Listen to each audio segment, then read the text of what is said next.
Bonjour et bienvenue dans Uppercut by Pastor D. Heureux de vous retrouver ce matin et je sais que le bonheur et la grâce vous accompagneront au cours de cette journée. Ne lâchez rien, accrochez-vous au Seigneur et le bonheur et la grâce seront votre portion au cours de cette journée. Je sais que dans le corps de Christ, il y a un petit tiraillement entre les tenants de « je laisse la première place à Dieu dans ma vie » et les tenants de je laisse toute la place à Dieu dans ma vie. Je pense que les deux se rejoignent en quelque chose.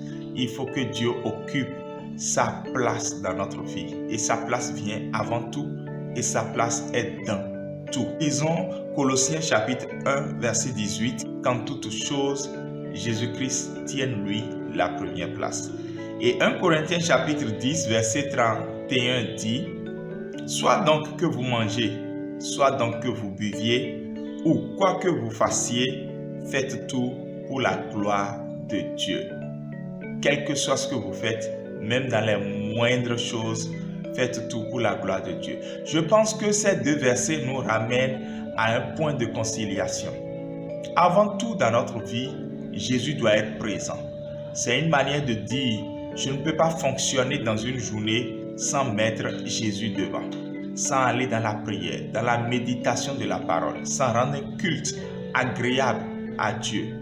C'est important pour nous, même quand nous voulons opérer les choix les plus minimes de notre vie, de penser au Seigneur, de dire que le Seigneur ne se limite pas seulement au moment où nous prions, au moment où nous jeûnons, au moment où nous évangélisons, au moment où nous rendons un service à l'église. Le Seigneur est dans tout, même quand nous voulons manger, même quand nous voulons boire, dans les moindres choses de notre vie.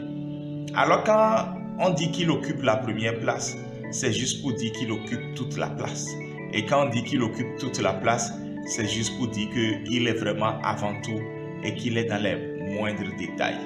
J'aimerais finir ce matin en disant ceci.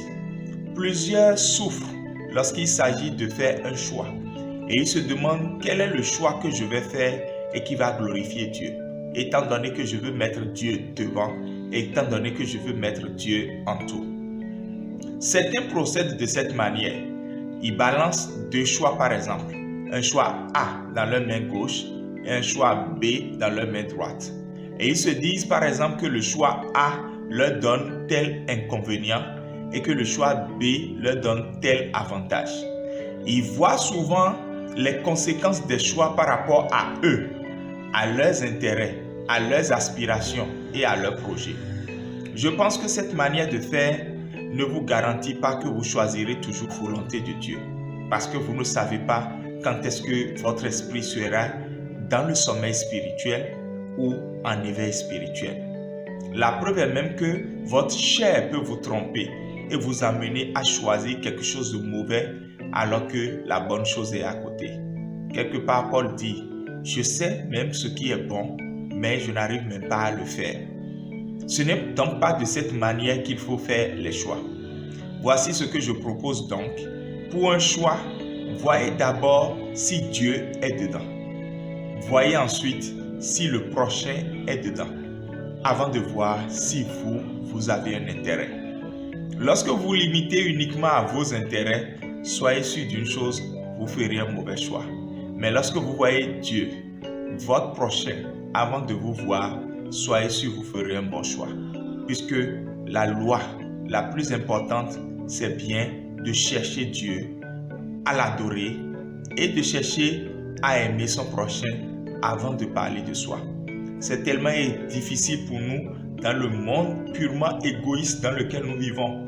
Et pourtant, Dieu nous accordera la grâce de pouvoir être focus sur lui, sur le prochain, avant de parler de nous. C'est ça qui donnera un élan à l'évangélisation. C'est ça qui donnera la vie à nos églises locales en matière de service qui plaise à Dieu. Que le Seigneur puisse nous aider. Je prie, Père, afin qu'aujourd'hui, quelqu'un qui est sur le point de faire un choix se retrouve dans cette exhortation et que tu puisses le conduire à faire un choix qui t'honore. Un choix où il pense à toi, où il pense à ceux qui sont autour de lui avant de passer à lui-même. Fortifie-nous au cours de cette journée, au nom de Jésus. Amen. Shalom.